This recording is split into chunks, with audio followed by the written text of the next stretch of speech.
Hello everybody, today we have another box of bulbs for all of you. This is another bin of incandescent bulbs, a variety of pretty standard ones with some interesting ones sprinkled in. So let's go ahead and get right into it. Right off the top here, we have a very nice GE crystal clear bulb. I want to say it's 100 watts. I could be wrong. I'm not sure where in the world this one actually came from, but as you can see, it does have an intact filament.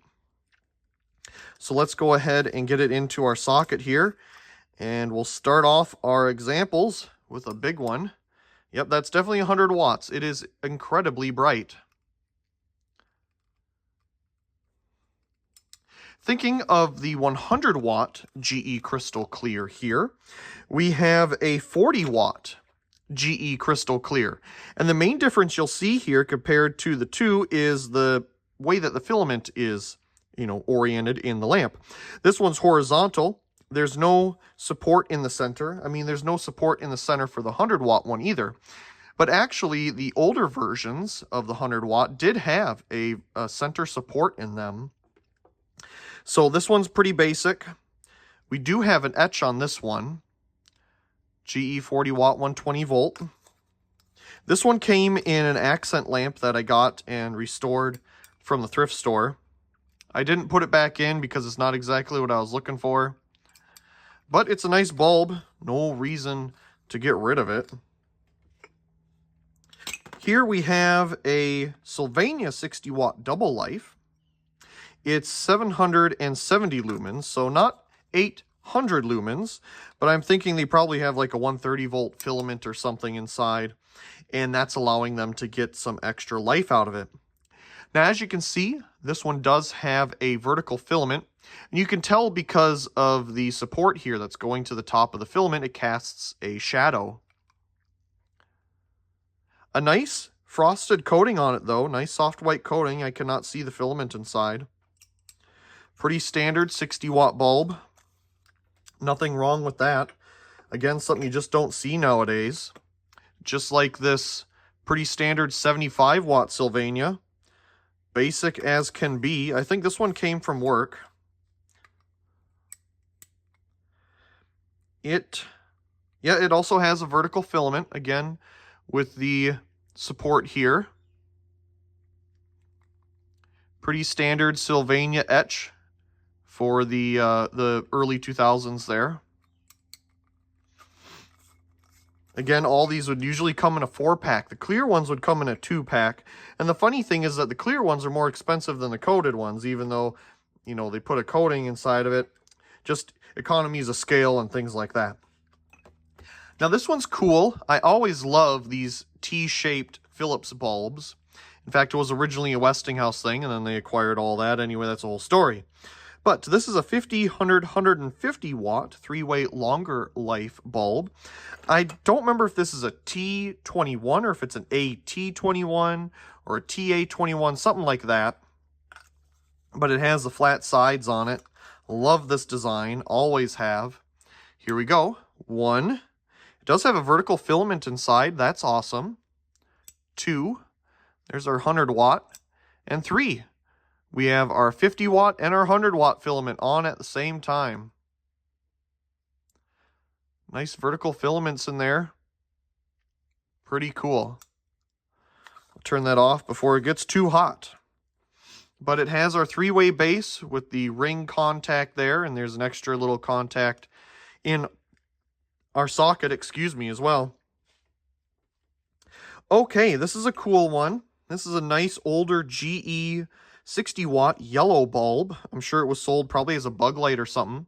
But this was an individual sellable bulb. As you can see on it, it says 35 cents was its original price. I thought I saw something there, but nope, I don't see anything. I think it works. I don't remember. Yeah, it does. It's a very nice yellowy orange too. Super awesome color off of this thing. That is yummy. Has a horizontal filament. Interesting. I wonder if it has any supports for it. I'm going to assume it does because I don't really see any shaking of the filament. Love that. Very cool. Okay. Everybody has seen, or at least heard of these incandescent... Ooh, something is very pokey. Something is very pokey. Okay, we're going to solve that by getting rid of it. I don't know where that came from, but it is gone now. Anyway, crisis averted. We have a GE 60 watt blacklight bulb here. Now, traditional ones should really have a woods glass that lets the UV light out. So there you can see the filament inside. It's usually overdriven to get that UV output, and it doesn't work as well as like a fluorescent does, but it does get the job done in a very dark room. The nice thing with the GE version is they do have a little heat shield there at the bottom, which helps prevent, you know, the cement at the bottom of the base from heating up and loosening if it's in base up operation. Not too bad. Okay, another standard incandescent here. Well, actually not standard. This is a 60 watt incandescent, but it's an ultra soft white. So I believe it has like a double coating on the inside there. Yep, can't see the filament. It is vertical though, that's cool.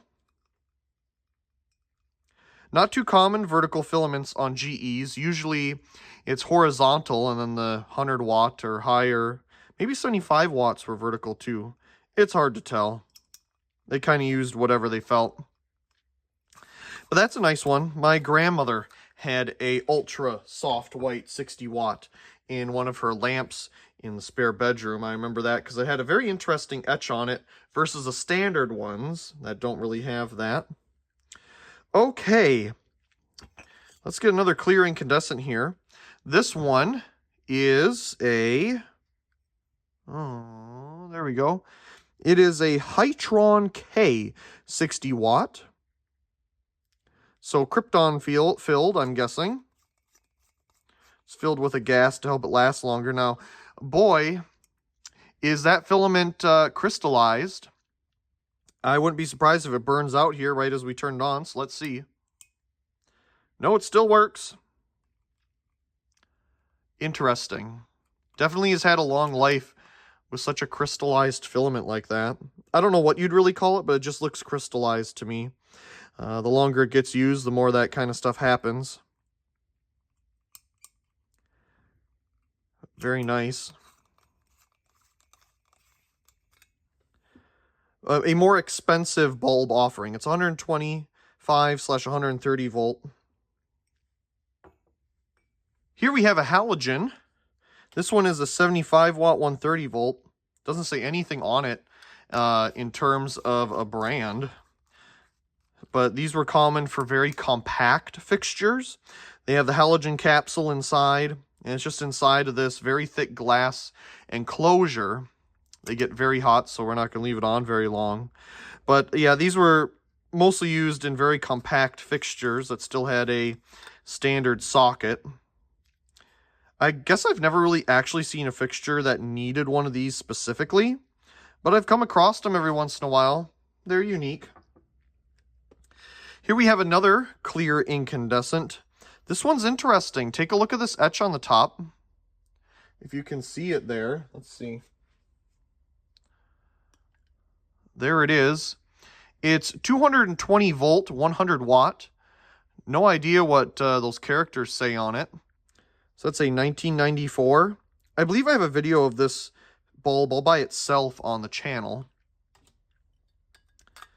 So let's put it in here. I'm sure it'll be dim because we're on 120. And it apparently doesn't work. Isn't that wonderful? I wonder what in the world happened there. Let's make sure that that is the case by putting in a bulb that we have seen work. Sure enough, that turns on. Let's try this. Oh, there it goes. I don't know. Yeah, it's very dim.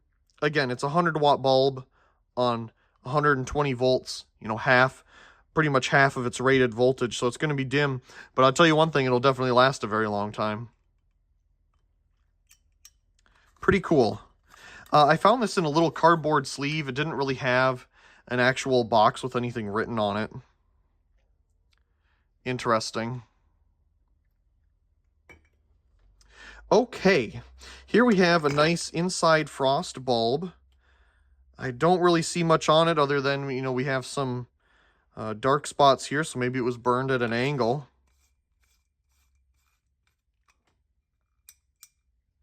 Yeah, that's bright. I want to say it's 75 watts and it's a Sylvania. I think this was under the stairs when I bought the house. Vertical filament. Yeah, I think this is original to the house here. That's pretty cool. Okay, let's spice it up a little bit by taking a look at something different. I see we have some candelabra bulbs in here, so let's take a look at those. So here we have a 130 volt 40 watt. That's literally all it says. So not sure on a brand for this one, but I do like the zigzag filament going on here. Would have been cool if it was a C-shaped filament, but I do like this a lot better than the V filaments that we see a lot today. Ooh, that got hot. Naturally. Do we have any others in here that are candelabra? That appears to be the only one, so we'll take our adapter back out. And we have another blacklight bulb here. I believe this one is just a no-name brand. Let's say, yep, 120 volt, 75 watt China. Just some no-name brand bulb. They put out more heat than anything else. Nice C-shaped filament in there, though. Now, the funny thing is, I actually use these two bulbs together, spaced apart, underneath the projection screen for the Wii remotes, believe it or not. They put out the infrared. I mean, a standard incandescent, I believe, would do the same thing, but this isn't at least glaring in your face. And you don't need the sensor bar when you're super far away. Just use these, two of them, you know, spaced apart. That's what the sensor bar is for the Wii. And it works perfectly. It's absolutely hilarious. Okay, let's see here. Oh, there is another candelabra. I was wrong. Is this the same thing? In fact, it is the same thing. Okay. Let's go ahead and get a different adapter here. This one is for our 12 volt lamps that are in here. So let's first take a look at this one. This is a Philips 50 watt halogen. So let's pop it in here. There we go. Brightens right on up. Beautiful crisp halogen light. I'm going to turn it off quickly though so it doesn't get too hot so we can touch it. What is that, an MR16 I think they call these? Now these next two I'm going to show you are absolutely awesome. These are little dichroic filtered lamps. So as you can see at an angle here, it puts out yellow at the bottom, but it's a beautiful blue light. Very, very cool. Awesome. Okay, and now funny enough, we have kind of the opposite of that here with this orange one that we can put in. So it puts out kind of the blue at angles and the orange out the front. So there's our orange. And I know I can hear everybody screaming in the comments, why are you touching these halogen bulbs with your bare hands? Well, the halogen capsule's inside, and I'm not having them on for a prolonged period of time, so I'm not touching the capsule itself. We're touching the outer bulb, technically. And they're just going to go back into storage here, but those dichroic bulbs are really cool. So I'm glad I have this adapter here that we could turn them on. Okay, we have some big flood bulbs here. I believe these actually came with the house when I got it. I believe one of these is an Abco. Yes, it is. Abco 130 volt 75 watt Korea. I believe this is a BR38. It's all glass. It's not like a PAR, parabolic reflector. It is a blown glass lamp. And this was in the floodlight on the back porch. Pretty unique. You don't see these anymore. And this one, I wonder if it's the same thing. I never paid enough attention. In fact, it is. It's the exact same thing. So they had a set of 2 in there. Yep. It's a flood bulb. Has a horizontal filament in there with some supports. So you do get a little bit of help. Boy, it's really hard to focus on it because of the glass blown. But we do have a heat shield at the bottom, so that's a nice addition. And what did I say? They're 120 volt. Okay. I thought if they were 130, they're definitely going to last a minute. Okay, we're getting somewhere here. Here we have a very nice Sears glare-free 60 watt. I believe this was actually made by Westinghouse for Sears. Has a very nice blue glass insulator on the bottom, just like the Westinghouse bulbs. There we go. Very much similar to the GE, but not as thick of coating as the, the ultra soft white. You can see it has a vertical filament inside, in the middle there. And the interesting thing is it does have a support. You can see the support right here for the center of the filament. So we have the top, middle, and bottom. Very nice to see that. Very cool piece of history there. And I think this is another one of those Hytron K bulbs. Yes, it is 60 watt.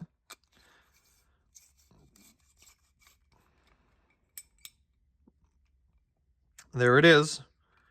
Not as bright as a 60 watt, more like a 40, but again, it has that lower voltage rating, or higher, I should say. Excuse me, higher voltage rating. So it's going to be a little dimmer, but it's going to last an incredibly long time. I do like how many supports these filaments have. Okay, we're getting to the big ones now. So we're going to work this way. I need to get an adapter for these two. Here is our adapter. It's not a 3-way adapter, which is what we would actually need for these bulbs, because these are 3-way Mogul base bulbs. They're for torchlight lamps that usually burn base down, just like we see here. But we'll just be able to see the middle setting, so the 200 watt setting. But here we go. That is bright. It appears to have a vertical filament inside.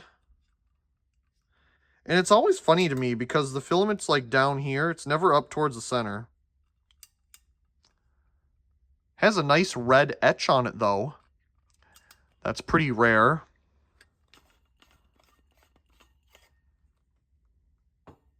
And this one's a Sylvania 1 to 300 watt China bulb.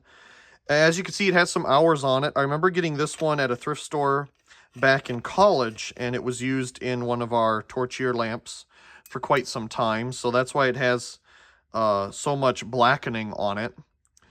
But it is nice. It has a nice frosted coating. It does have some type of middle support, but it has a horizontal filament. At least it's more towards the center top there. That's better than some of the other ones that are so close to the bottom. Now, I believe these are like PS25 shape, but the really old versions of these had a much bigger bulb at the top compared to this. So it's kind of been a change over time thing. Okay, now these are really cool. I picked these up with the bug yellow one here. I don't remember where exactly, but there's some nice old ones. So this is I guess we'll keep this little card around. This is a Mazda GE 150 watt 120 volt. Look at this. Now this is the same shape. Boy, I don't know. Is this another PS25 or something like that? I'm sure someone will be able to let us know in the comments. But normally you'd find this shape of bulb in a 300 watt offering. But here we have it in a 150 watt offering. And there it is, bright as can be. Look at that beautiful GE Mazda etch there at the top. Awesome.